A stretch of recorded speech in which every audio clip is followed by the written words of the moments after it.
Dinaray ng local at foreign tourists ang Baler Aurora dahil sa kakaiba nitong ganda. At dahil kabigha-bighani, dati na rin itong naitampok sa isang award-winning Hollywood film.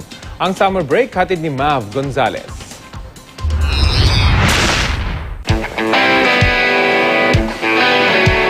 Summer ng taong 1975, sa dalampasigan ng Baler Aurora, tuluyang nagbago ang buhay ni June. I was 15 years old. It was a summer. I was asked by my brother to help him as a production assistant for Apocalypse Now. So that was my first exposure to film. Maliban sa mga natutunan sa shooting ng Oscar-winning film na Apocalypse Now, tumatak daw sa kanya ang angking ganda ng probinsya. Opening sequence pa lang, bonggang-bongga agad ang eksena.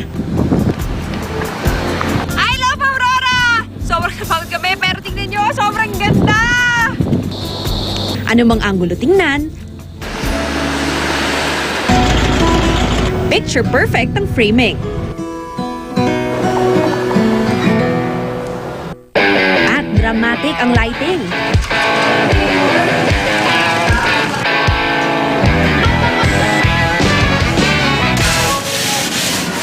Ganito dati si Doña Aurora Quezon dito sa bahay niya. Sure ako.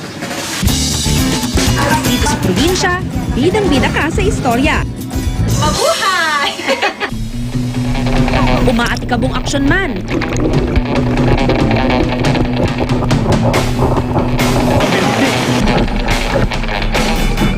O haluan ng kaunting drama. Hirap pala nito pag mag-aal ka, tinatangay ka ng ilog. Malay mo, nasa tabi-tabi lang ang iyong leading man.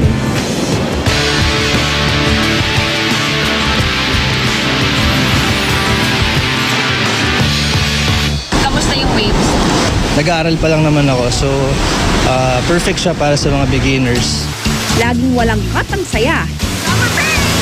Aking uulit-ulitin kahit ilang take pa. Pero teka, break time muna. Sisip-sipin. Okay. Ay, lumabas eh!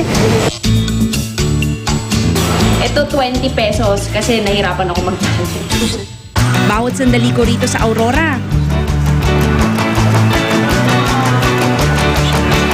Diwata ng Baler. Mistulang di malilimutang mga eksena sa isang magandang pelikula. Summer break! Ang summer break kong ito, sana nga may sequel pa.